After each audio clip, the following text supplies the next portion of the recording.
नमस्कार, MB news म्हणजे महाराष्ट्रातील बातमीपत्रामध्ये आपले स्वागत आहे। तर बघूया आजची विशेष बातमी। वर्धा लोकसभेत खासदार अमर काळे निवडून आले। जनतेने कौल दिलेल्या या जिल्ह्यातील केंद्रीय लोकप्रतिनिधीला शासकीय कार्यक्रमापासून दूर ठेवले जात आहे। विविध ठिकाणी प्रशासकीय राज असल्याने सत्तेतील राजकीय दबावामुळे प्रशासनाला खासदारांची एलर्जी असल्याचा आरोप राष्ट्रवादी काँग्रेस शरद पवार गटाने केला आहे। प्रशासनाकडून खासदारांना डावलले जात असून हा कुणाचा राजकीय डाव असा सवाल उपस्थित केला जात आहे। खासदार अमर काळे यांना हेतुपुरस्सरपणे शासकीय कार्यक्रमातून डावलण्यात जात आहे। शासकीय निधीतून करावयाच्या कामाचे भूमिपूजन लोकार्पण करताना बऱ्याचदा खासदार महोदयांचे नामोल्लेख बोर्डवर पत्रिकेत नसतात। कार्यक्रम निश्चित करताना कोणतीही पूर्वकल्पना न देता शिपायाच्या हातून पत्रिका वेळेवर खासदार काळे यांच्या कार्यालयात पाठविण्यात येते।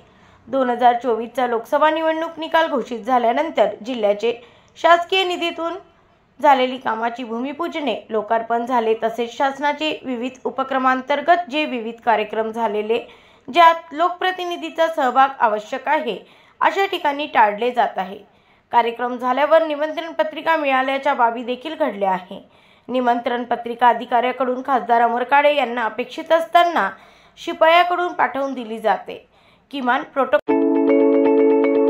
हेलो दोस्तों, गुड मॉर्निंग एवरीवन। जहां अनुशासन होता है वहां कामयाबी होती है और जहां कामयाबी होती है वहां अनुशासन होता है। यहाँ टारगेट इंस्टीट्यूट तथा मोशन कोटा की शुरुआत की वजह ही ग्रामीण एरिया के बच्चों के सपने साकार हो, यही हमारा सपना है। रूरल एरिया के पेरेंट्स की इकोनॉमिकल कंडीशन की वजह से वह 11वीं और 12वीं क्लास में बड़े शहरों में 5 से 6 लाख फीस की वजह से पढ़ा नहीं सकते। इसीलिए हमने होशियार और होनहार बच्चों के लिए बहुत ही कम फीस में मोशन कोटा जैसी नेशनल इंस्टीट्यूट की शुरुआत टारगेट इंस्टीट्यूट चांदूर रेलवे से की है। इसीलिए बहुत सारे बच्चे हमारे साथ जुड़कर कामयाबी की ओर बढ़ रहे हैं। मेरी सभी चांदूर रेलवे और चांदूर रेलवे तालुका की पेरेंट्स को नम्र विनंती है कि आप भी हमारे साथ जुड़कर अपने बच्चों का भविष्य उज्जवल बनाएं। प्रोटोकॉल पाळला जावा अशी अपेक्षा राष्ट्रवादी काँग्रेस शरद पवार गटाचे जिल्हाध्यक्ष सुनील राऊत यांनी बोलताना व्यक्त केली आहे। तसेच याबाबतचे पत्र जिल्हाधिकारी यांना दिले असल्याचेही त्यांनी यावेळी सांगितले। ब्युरो रिपोर्ट, एमबी न्यूज, महाराष्ट्रातील बातमीपत्र, वर्धा। की लोकसभेच्या निवडणुका आटोपल्या।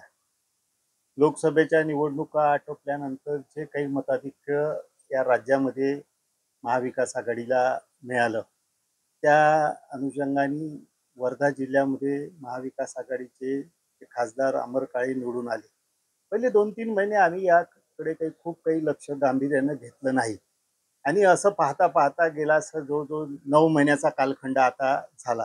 त्या 9 महिन्याच्या कालखंडामध्ये असं चित्र आम्हाला दिसलं, खासदार जे आहे ते तर त्या पद्धतीने ते करतायत, त्यांची काही त्या पद्धतीने काही तक्रार नाही, पण एक जागरूक प्रतिनिधी म्हणून राष्ट्रवादी काँग्रेस पक्षाचा जिल्ह्याचा अध्यक्ष, आमचे प्रदेश प्रतिनिधी अतुल वांदिले आणि आम्ही सर्व लोक चर्चा करताना असा विषय आमच्या समोर आला की आपल्या खासदाराला तर काही विचारल्या जात नाही आणि अशी सगळी परिस्थिती दिसते। त्याच्यामुळे आम्ही परवाच्या दिवशी जिल्हाधिकाऱ्यांना एक निवेदन दिलं की त्या निवेदनामध्ये प्रोटोकॉलनुसार ज्या काही गोष्टी असतात त्यानुसार खासदाराचं नाव त्या पत्रिकेत असलं पाहिजे, त्या बोर्डवर असलं पाहिजे।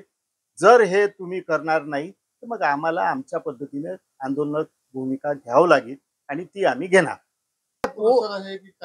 आता हे कोण करतं, का करतं, कशा पद्धतीनं करतं याचा शोध आम्ही घेऊ, ते आम्हाला माहिती आहे। पण आज याच्यावर कॉमेंट्स करण्यापेक्षा आम्ही जिल्हाधिकाऱ्यांना निवेदन दिलं आणि त्याच्यानंतर आम्ही आमची बाजू कशा पद्धतीने मांडायची ते मांडू। नाही, अनावधान होण्याचं काही कारणच नाही। हे तो पुरस्कार आम्ही इतके वर्ष सत्तेत होतो, या जिल्ह्यामध्ये सुद्धा विरोधी पक्षाचे खासदार निवडून आले, पण मी जे पाहतो अनेक वर्ष मी जिल्हा परिषदेचा पदाधिकारी म्हणून होतो आणि आम्ही सुद्धा पाहत होतो की इथं आमच्या म्हणजे काँग्रेस पक्षाचे, राष्ट्रवादीचे तर नव्हते पण काँग्रेस पक्षाचे आणि विरोधी पक्षाचे खासदार असताना सुद्धा त्यांना घेऊन चालायचं. त्यावेळेस होत होतं ना, आता का नाही होत? मग आता जे काही चित्र निर्माण होऊन राहिलं ते चुकीचं होऊन राहिलं. नाही, शासन प्रशासन आता शासनावर कुठला दबाव आहे ते पाहावं लागेल. मग ही बाब आपण जिल्ह्याचे जे पालकमंत्री आहेत त्यांच्याही निदर्शनास आणू. पण आता आम्ही जिल्हाधिकाऱ्यांना एक निवेदन दिलं आणि निवेदनामध्ये आम्ही आमची भूमिका जी आहे ती विशद केली. आता या भूमिकेच्या अनुषंगाने तुम्ही या सर्व डिपार्टमेंटल सर्व लोकांना त्या पद्धतीने करा. आता असं आहे की कुठला कार्यक्रम आहे, त्या कार्यक्रमाची पत्रिका त्याच्यामध्ये नाव आहे, नाव कुठंतरी असतं आणि त्याची पत्रिका उद्याचा कार्यक्रम असताना आज संध्याकाळी त्यांच्या ऑफिसमध्ये दिल्या जाते. याला काय अर्थ? तर ही भूमिका आम्हाला असं वाटते हे जाणीवपूर्वक नाही, हे कसं होते काय होते याचा शोध आम्ही घेऊ आणि त्या पद्धतीचं एक निवेदन आम्ही जिल्हाधिकाऱ्यांना दिलं. आता एक पुन्हा जे काही कार्यक्रम होतील काय होईल मग आम्ही जिल्ह्याचे पालकमंत्री आहेत त्यांनाही बोलू आणि त्यानुसार आम्ही पुढची वाटचाल करू.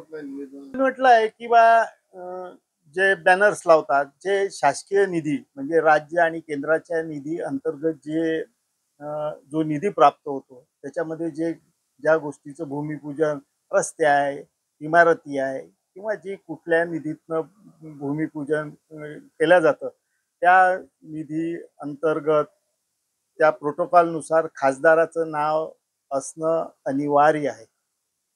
बोर्डमध्ये सुद्धा ते नाव कुठंतरी खालच्या लाईनमध्ये कुठंतरी अडगळीत असल्यासारखं असते. हे सुद्धा चुकीचं आहे.